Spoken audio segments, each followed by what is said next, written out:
Hey there, guys. It's me, Ronan Lorekeeper. And take a look. This is the die. This is the die that I usually roll on the table to decide what I'm doing. See this die? There it goes. So today we're talking about something I've always wanted to talk about, and we will talk about. We are talking about my favorite spell in all of D&D.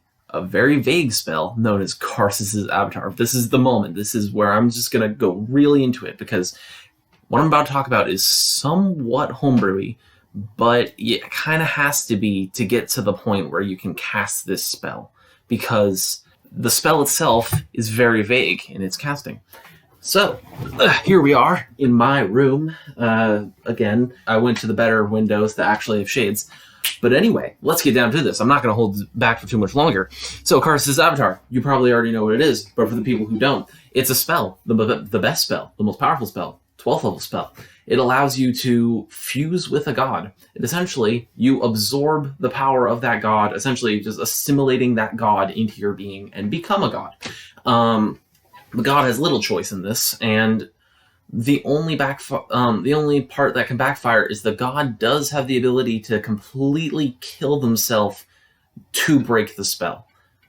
Most gods probably wouldn't be willing to do that, but apparently this spell used to have an infinite duration, but now has a limited duration as it was updated. But that's not what we're going to talk about. We're going to talk about how you can possibly do it in 5th edition. I have been hard at work on this one. This has been a long time project, and hopefully I'll put up pictures. I'll just keep pictures up. Might as well. After extensive looking through every core rulebook, side rulebook, everything, online supplements, stories about Karsus' Avatar, modules that it was in, stuff like that, I know how to find it, how to learn how to cast it, and how to cast it. You will have to substitute something in order to make this possible. This is where the homebrewiness comes in. Because, to any of you who don't know, Karsus' Avatar is a spell that requires the gizzard, the stone-filled gizzard of a gold dragon, preferably ancient, or around that age, or else it probably will cause the spell to fail. The blood of a Tarask, it used to be the pituitary gland, but they changed it later, probably for simplicity's sake, and the bile from a 12-headed hydra. Those are the primary ingredients. Now, I know that it says that was used to enchant one component for this spell. Here's the thing, though. After reading up on this, I know they were purposefully being vague. Sorry, hair in my mouth. But they were purposefully being vague. But here's the deal. The components needed for this spell primarily are those, most likely. Because after looking at the adventure of the moments leading up to Karsus' Avatar and the fall of the Netherese, which is the kingdom and like the people of the kingdom of Netheril and all that stuff, those appear to be the primary ingredients he wanted, because he doesn't actually have the players search for any more of them. Any that you'd probably have were already like fairly magical, but this is where the substitute comes in, because I found something that would probably work just as well as whatever gems and stuff he had. Karsus himself. So, in order to be able to prep this spell, let's start from the beginning, shall we? First, you need to learn the recipe, which shouldn't be too hard, but it will trigger measures against you the moment you learn, because the steps you take to actually cast this spell will be fought back against by anything that knows what you're doing. The gods hate this spell, essentially. At least most of the commonplace gods. Mistra, or Mistral, she was Mistral, died, became Mistra, and at the time when she became Mistra, the goddess of magic, she took the spell, or the remains of the spell, and it has been thought that she either obliterated it, or what is more likely, since she is also a knowledge goddess, sent it to the ends of the universe rapidly. So what you could do is potentially use a legendary scrying spell or crystal ball focused to look at it, because it doesn't say it's been protected, like it's been warded against scrying. Just in case it has, though, you could use like a wish spell to like let you travel to it temporarily or something like that. Just methods of viewing it. Once you view the spell, you and it's recipe, you then practice it. You can be any level for this. You just need to be able to retain the spell and learn it. I suggest Wizard for this, though you can technically do it with any class with the ability to write spells down, such as a Warlock with the Tome. But because the actual casting of the spell isn't necessarily going to rely on your own power, because I'll get to that. So first you learn the spell, practice it, get it fully set. You need to make sure you are ready.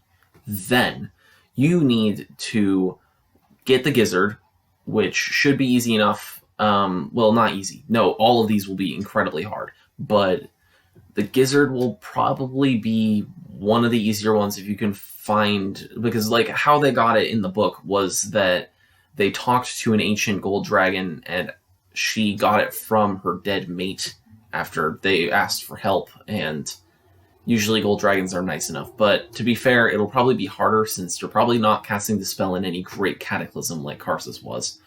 The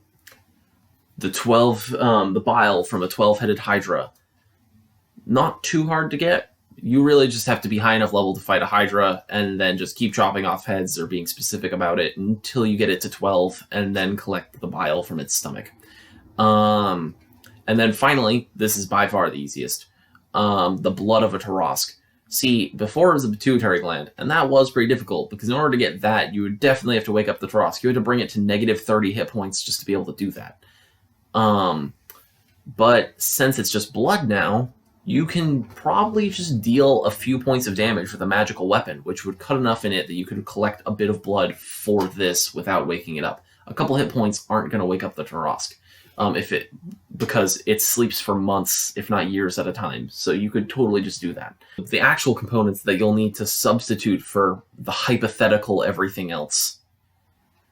And this is only assuming you're in the Forgotten Realms. I am only assuming that you're trying this in the Forgotten Realms. Otherwise, this makes no sense. Go to the Dreadwood. In the middle of it, which is located in the upper northwest of Faerun, in, I think, the High Forest or Highwood, but either way, in it, there is a large circle of trees. I can't remember what particular kind. They're white. And within it are the ruins of Karsus. For when he failed, he did not simply die. His body did not shrink, but turned into a massive statue, a hole punctured in the middle, where his heart still beats within. And the liquid, I would call it blood, but I'm just going to call it liquid because it's pretty different, spills out and fills into the nearby rivers. Here's where you will get your components. A chunk from that statue, which is essentially, because he became a god. The moment he cast that spell, he became a god. A piece of a dead god, the heart of a dead god that is still beating, and the soul of Karsus, which is still there, because no entity would touch his soul the moment he died. He didn't pass on to the afterlife or anything. He's still there. A lich did separate it into 3 pieces. One piece is just in the area around that causes kind of like fear to anybody who enters. Then the heart itself radiates sadness, and it contains a piece of his soul. And then the statue does too, which actually animates it. And basically the statue acts like a stone golem that attacks anybody who comes near, and you have to beat it, and then it reforms after 24 hours. Just keep that in mind. So I suggest just collecting the liquid, collecting the heart, collecting pieces of stone from the statue, like probably good pieces, like good pure pieces, and maybe using necromancy to seal part of his soul in a gem by using some of the spells that can do stuff like that, or just work with an NPC necromancer, or perform that NPC magic, or a hag or something. I don't know. There's many ways to go about that. It's not even out of line for Adventurers League. That's where I think it could fill in, because that is not only just the pieces of a god, but it is directly because of the spell. The spell's energy is still in there. It's because it caused these pieces to occur. Mistra's rules were that any 10th level magic, any 10th through 12th level magic cannot, 11th and above cannot be cast anymore. But 10th through 12th level magic that still exists, that didn't immediately die off after the spell plague, still can exist, such as certain mythals, and other spells that were still lingering around. Sadly, that didn't work out too well for the cities. But, so this is where it gets a bit complicated. Because, sure, you can get that component fairly easily. It's just one adventure. The other 3 separate adventures should be good, as long as you're cautious. Learning the spell, hard, but not impossible. But this all is going to be incredibly hard. I have attempted this, but I've only gotten so far because it takes an entire campaign just to be able to get through this. And even then, it's very slim chance that it's going to be possible, because you need, in order to make this happen, 1, a source of magic equivalent to 12th level in power to fuel this, which means like a god or a ton of powerful mages and wizards that can attribute level 9 spell slots just to, I'm thinking 5 to 10 level 9 spell slots should be able to make this possible. A wish spell will not make this possible. You need multiple wish spells, or a divine level wish spell or something. And you need a god who will agree to this, because there's still a chance that they will kill themselves. Easy enough if you're a warlock or a paladin or something. And you need to also keep in mind, the moment the spell is completed, it's for a limited time. Unknown the exact nature of the time, I'd assume only a couple, anywhere between a few hours to a few days. I think that would be DM's discretion at that point. It would just be more impressive that you cast the spell in the first place.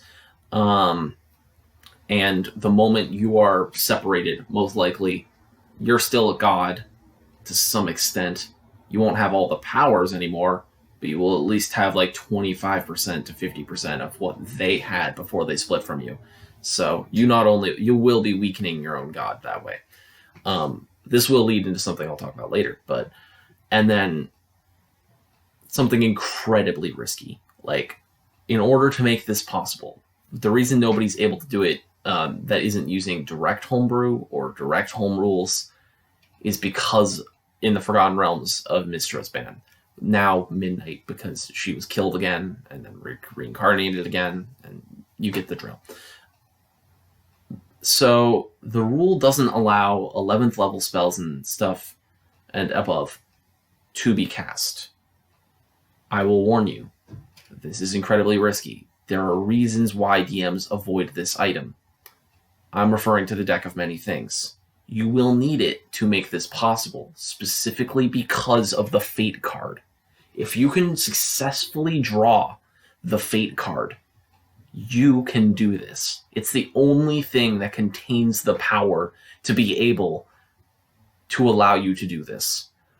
And you can save the Fate card. So if you could encounter the Deck of Many Things and during any part of this campaign, save the Fate card. Don't use it on anything. Then, when you need to cast the spell, I'm pretty sure, because spells are meant to fail when you try and cast them, but they're still spells. So what you should do is that you should begin casting of the spell. And probably how this would work is, since the spell takes 6 hours to cast, every hour make an Arcana check. Start at 0, so first hour, nothing. Second hour, 5. Third, 10. Fourth, 15. 5, 20. And then finally, at hour 6, check of 25 Arcana. Here's the thing. The reason I'm putting that... You're like, Rowan, that should be larger. And I'm like, there's more you can do with this spell, which is where I'm going to save the high checks for. Besides, after all that preparation and passing all those other checks, you should be fine. Here's the issue. The moment the spell is approaching close, before it can fail, use the fate card and undo Mistra's law. And you're like, wait, that sounds a bit too powerful. No. That's just its capability. It's able to erase any previous event ever, as if it didn't exist. So you can erase her regulation. And then the spell will finish casting, and she won't be able to do a thing about it. She can come after you afterwards, which I've prepared a defense for that in the full version of this, but in the meantime, let's just focus on the fact that you will be part of a god. Think about that. You will fuse with a god. You will have power beyond comprehension. Oh, well, to an extent. There's only two that you couldn't do this with, and it's one that controls a large aspect like Mistra, because as we learned with Karsus, you can't control, like, the moment he took over the Weave, which is her domain, he was unable to regulate it. So everything began to crumble. You can't take on a creator entity like Ow, he's too powerful, or AO, IO, Asgarath, whichever one you prefer. The moment you try and take over him, he would probably just refuse, because this is beyond his power. Or no, he's beyond your power. Finally, just you could control any god that isn't that wide, like, in terms of, like, area of effect of their power. Bahamut, for instance, great example for this. If you somehow got him to agree to all of this, you would fuse with Bahamut and become an avatar of yourself. Well, you would immediately be called an avatar of insert character name here. But you would mimic Bahamut and be able to use all of his powers and abilities and have control over all of metallic dragon kind, which wouldn't cause them to fail. I don't think that would be something like, sure, you control all of dragon magic too, but that's not like the Weaver. Like, it is connected to the Weave, so it's still regulated by Mistra. So you'd be fine in that regard. The only issue is that you would have to battle Mistra afterwards, and